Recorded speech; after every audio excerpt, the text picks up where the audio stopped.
Macho. Sam, what do you make of Muslim Americans that are Bernie or bust? I know a few people who think Trump's Muslim ban will never happen, but another Clinton-supported war in the Middle East very well could. That doesn't strike me as a privileged position. I mean, I'm sure there are Muslim Americans that are Bernie or bust. Maybe one or two. Maybe there's more. I have no idea. It doesn't strike me as a privileged position. I think it's a really unfounded and not very well thought out position. I mean, the idea that Trump is any less likely to get into a war in the Middle East than Hillary Clinton is just completely unfounded. I mean, just totally unfounded. I have to say, in sort of directly related to that, not necessarily a Muslim American, but I talked to a Palestinian American about this recently, and she said, exactly. Where was this at? The mosque. Your regressive, excuse me. Regressive cafe? Yes, it's called Regressive Cafe. It has minarets. And what I do is I come in and I recite lines in Arabic and apologize for being white, and then I'm served. How much of your hookah were you smoking at that time, Michael, on your midway carpet? Through my on your Persian carpet? On my Persian carpet. Can we do a setup like that in here for one of our shows? Oh, I love that. Build like a mini. Oh my God, we got to do that. We need like a little Aladdin set in here. Incidentally, we only face towards, whenever we do the show, we always face towards the west, right? Of course, face towards Mecca. Indeed. Yeah. No, but she said to me, it was really fascinating, because she said, look, in her view, she's like, I find Hillary Clinton to essentially be personally culpable in basically like people that I kind of know dying. So it is much harder for me to get over that hump. And, you know, she likes Bernie a lot.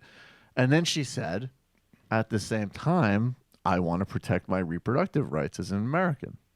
So I guess I would just say that if somebody who, I mean, it doesn't get more personal than that. And I would certainly give somebody a pass if they feel like someone was culpable and their relatives dying or people they knew dying for however the hell they wanted to vote, because I could never pass judgment on that.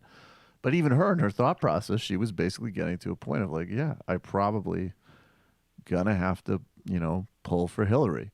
And the biggest danger, too, is that, like, yeah, I agree with you. I don't know where people are getting this notion that Trump wouldn't be, I mean, not only as likely, but really even potentially more likely to, you know, I mean, I think it's very unlikely in both scenarios, I'll be honest. But which of these two do you think is likely to actually drop a tactical nuke on a country? I mean, I'm just being real. I mean, I don't think that that's on the table with her. I would not exclude that with him. I got to make the deal, and if I don't show some muscle, I'm not going to be able to make a deal. No, and also he's a fucking idiot. I mean, do you remember when Sheldon Adelson said at a forum with Shmuley Boltaic, and we played it, and he goes, "What I would do is," and it sounded just like Trump, right? Delusional billionaire.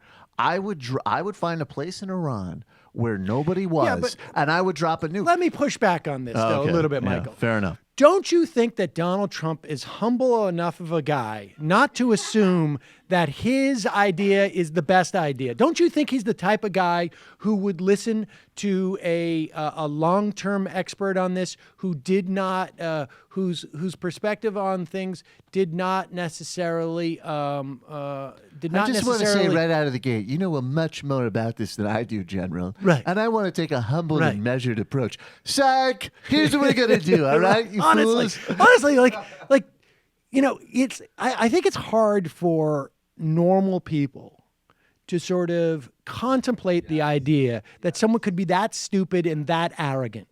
I really do think it's very hard, and I just don't think that people understand that, yeah, someone like that who has $1 billion, who believes that they float above the ground, and that, you know, these namby-pamby professors or, you know, this strategist or expert, they have great ideas, but this is common sense, okay? I made $1 billion.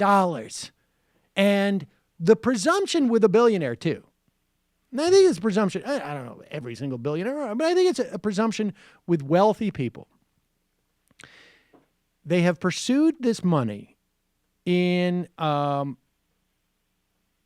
singular fashion because they believe it is because when you're starting to get that much money, you're not just doing it because like, hey, I want to provide for my family, right? No, now you're getting into like literally Game of Thrones mentality. Yes. Where it's like, I want to create I want to be perceived as being powerful and greater than the rest of humanity.